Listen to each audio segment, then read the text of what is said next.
Jeff Olognou sur le mensuel.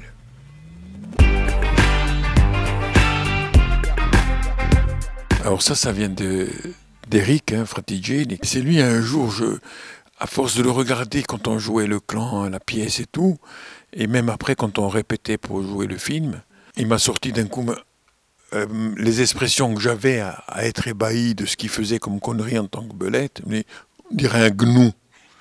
Et puis c'est resté, du coup il m'a comparé à Alf. Je lui fais penser à ça, à Alf, à Gnou, que des bêtes comme ça. Après c'est lui qui écrit, moi je suis d'accord, il n'y a pas de souci.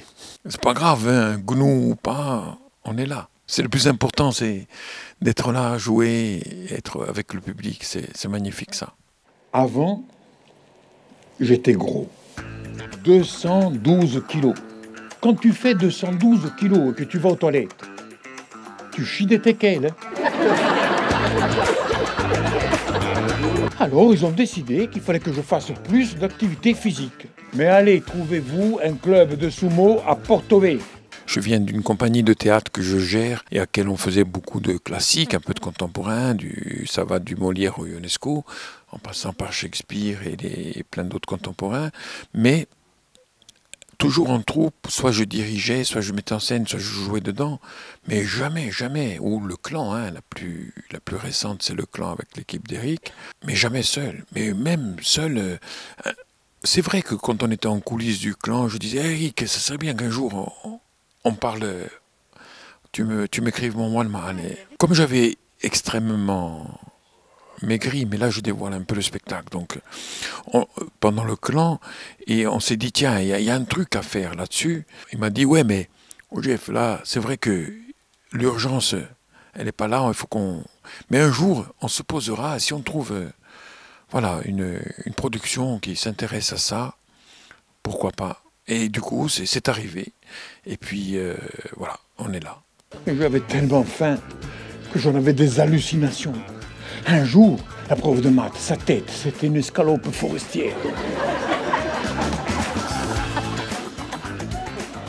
Docteur, pourquoi les balances sont limitées à 140 kilos? Parce qu'elles sont faites pour peser des êtres humains. Moi, j'ai mis 4 mois à prendre 40 lignes. Là. Bon, il y a un peu plus que 40 lignes. Mais ça a été terrible. Mais parce que j'étais dans un travail ancien de troupe. Une fois que j'ai compris quand même le lâcher-prise que tu t'en fous, c'est toi. Ce que tu dis, c'est toi. Donc même si tu l'oublies, tu n'oublieras jamais que c'est toi. Donc sois toi, et puis voilà, accepte le lâcher-prise. En fait, il faut accepter ce lâcher-prise total. Dans les troupes, il y est, mais il n'est pas aussi fort que quand tu es seul, quand tu es là. En fait, ce lâcher-prise de parler de moi, je l'ai toujours eu et j'ai jamais eu de complexe à ce niveau-là.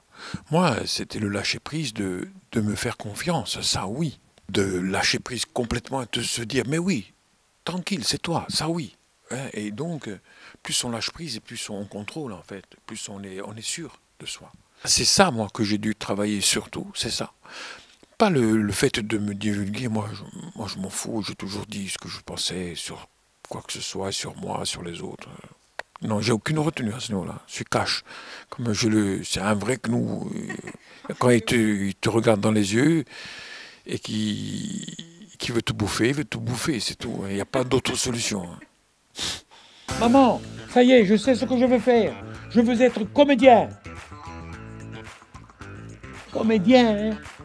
Et comment tu vas manger? Et avec Eric, ce qu'il y a de bien, c'est que c'est du papier musique. C'est-à-dire que si tu respectes tout ce qu'il écrit, avec les temps, avec tout ce qu'il y a à faire, et il te dit à chaque instant, là, il y a un rire.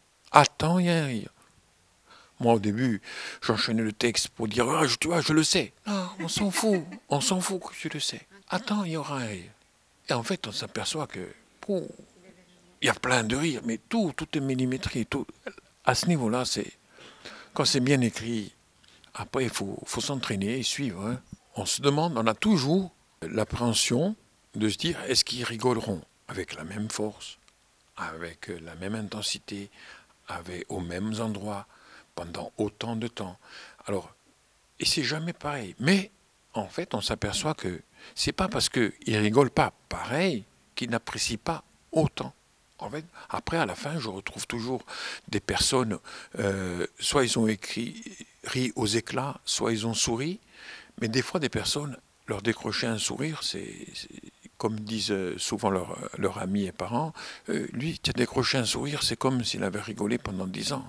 Quand le public est présent tous les soirs, on a envie de retourner chaque soir parce que ça fait un truc, une émotion forte, quoi, tout simplement. Et on a envie de vivre des émotions, les humains, en principe. Enfin, tout ce qui est être vivant, en principe. On a envie de vivre des émotions. C'est ce qui nous dit qu'on a envie. Sinon, l'IA, elle s'en fout des émotions. Oh, mais pour l'instant, laissez-moi tranquille. Hein. Oh.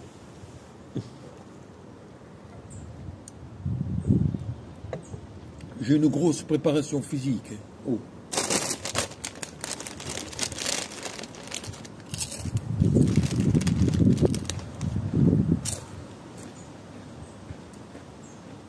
C'est dur, hein.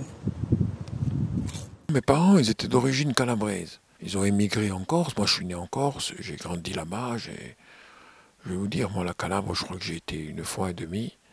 Et c'est tout. Donc oui, moi je me sens corse. Mais même en Calabre, ils ont cette force d'identité-là. Hein. Donc je crois que quand on est dans des endroits, qu'on vient pas d'une ruralité, mais d'une zone un peu retranchée, on est obligé d'emmener avec nous une forte identité. Sinon on ne s'en sort pas. Et puis être ilien, c'est particulier. Ça, personne ne comprend que être ilien, c'est être ilien. Et il faut être ilien pour comprendre ce qu'on vit. Moi, j'ai pris l'avion la première fois, j'avais 18 ans, quand je suis parti en fac. Hein. Je ne savais pas ce que c'était. Hein. Quand on atterrit de l'avion, il faut prendre le taxi ou le bus, on ne connaissait pas. Hein. Moi, je n'avais jamais fait. Il faut prendre le taxi, oui. Mais t'en appelles un, non, mais je ne suis pas disponible, c'est rouge. Et alors, que j'en sais, moi, que c'est rouge, ça veut dire quoi? Voilà. J'en ai eu des copains comme ça, qui ont été surpris la première fois. Bon, moi, j'avais lu un petit peu, j'ai eu un peu d'expérience, donc ça ne me l'a pas fait. Mais j'ai des amis, oui, ils ne savaient pas qu'il fallait prendre le premier de la file dans le taxi. Ils allaient choisir la plus belle voiture dans la file. Attends, viens, on prend la Mercedes là-bas. Non, mais tu peux pas, tu dois prendre le premier. Attends, moi je préfère la Mercedes. Oui, mais non, tu prends l'Octavia, c'est mieux.